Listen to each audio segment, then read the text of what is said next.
بسم اللہ الرحمن الرحیم۔ بخاری شریف کی حدیث نمبر 504۔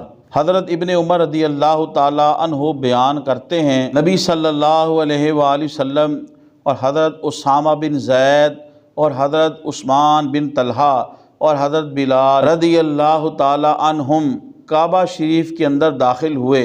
بس بہت دیر اندر رہے، پھر باہر نکلے تو سب سے پہلے میں ان کے پیچھے داخل ہوا۔ پھر میں نے حضرت بلال رضی اللہ تعالیٰ عنہ سے پوچھا، نبی صلی اللہ علیہ وسلم نے کس جگہ نماز پڑھی تھی؟ انہوں نے بتایا، سامنے کے دو ستونوں کے درمیان۔ معزز خواتین و حضرات، بخاری شریف کی حدیث نمبر 504 اور 505 بھی تقریباً ایک ہی مفہوم کی ہے۔ ان میں سے 504 نمبر حدیث میں نے آپ کے سامنے بیان کرنے کی سعادت حاصل کی ہے۔ اس حدیث پاک کا عنوان حضرت امام بخاری رحمۃ اللہ علیہ نے قائم فرمایا کہ بغیر جماعت کے ستونوں کے درمیان نماز پڑھنا۔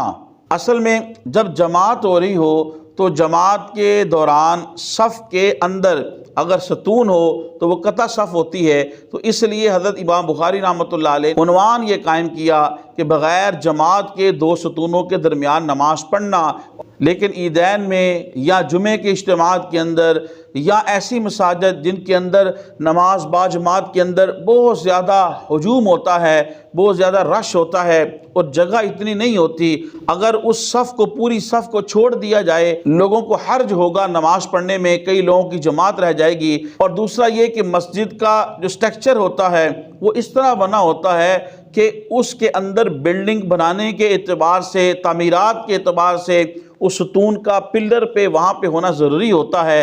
تو ان تمام عذروں کے پیش نظر اگر درمیان صف میں کوئی پلر آ جائے، کوئی ستون آ جائے اور اس کے دائیں بائیں جماعت میں بھی لوگ کھڑے ہو کے نماز پڑھ لیں تو انشاءاللہ والذی اللہ کے فضل سے ان کی نماز ہو جائے گی، جیسا کہ اہل سنت کی، غیر مقلدین کی اور دیوبند حضرات کئی مساجد کے اندر جو ہے درمیان صف جو ہیں وہ پلر و ستون موجود ہیں۔ اس حدیث پاک سے یہ بھی ثابت ہوا کہ پیارے نبی صلی اللہ علیہ وسلم اور صحابہ کرام رضوان اجمعین جو حضور کے ساتھ گئے وہ بیت اللہ شریف کے اندر نماز انہوں نے پڑھی۔ آج کل تو بیت اللہ شریف کے اندر انہی لوگوں کو نماز پڑھنے کی سعادت حاصل ہوتی ہے جو ان کے شاہی مہمان ہوتے ہیں یا ان کے خصوصی مہمان یا جن کو خصوصی اجازت ملتی ہے، لیکن حتیم کا جو تھوڑا حصہ باہر ہے یہ بھی بیت اللہ شریف کا حصہ ہے، لہذا عام مسلمان وہاں پہ اگر نماز پڑھ لیں تو انہیں بھی بیت اللہ شریف کے اندر نماز پڑھنے کا اجر و ثواب اور سعادت جو ہے وہ یقیناً حاصل ہو جائے گی۔